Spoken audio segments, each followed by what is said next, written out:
I find the dog bed a really useful piece of equipment that we can use in lots of different situations.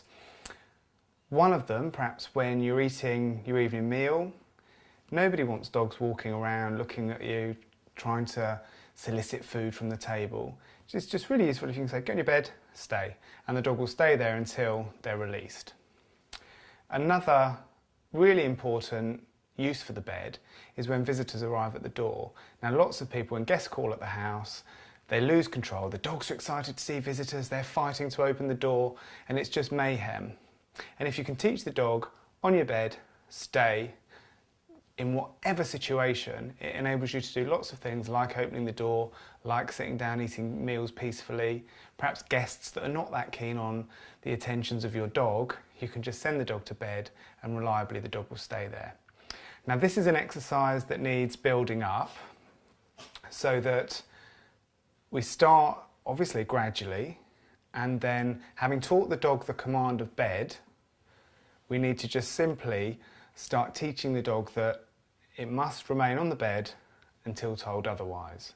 And again, we're back to the word consistency. The only way that you're going to achieve what we want to achieve, a dog that goes to bed and stays there, is through you being consistent and persistently sending the dog back to the bed if they move.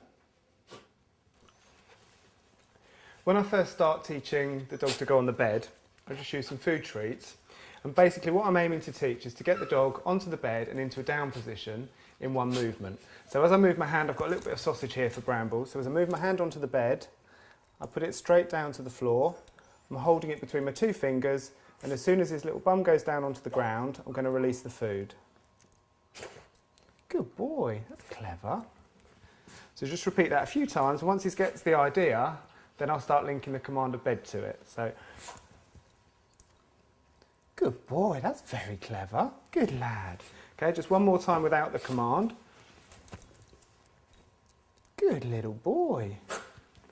Okay, so he seems to have the idea that he goes onto the bed, goes into a down, and he gets a little bit of sausage for doing that. So we'll start linking a command to it. On your bed. Good boy. On your bed.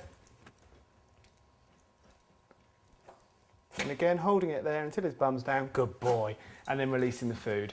And the idea of getting the dog into the down position is simply because we want the command to be bed from anywhere in the house, and then the dog immediately to go to the bed and lay down, rather than go to the bed, stand there and await further commands. The next stage then is just moving on a little bit. So you're commanding bed into a down, and then I start throwing the food rewards in a little bit.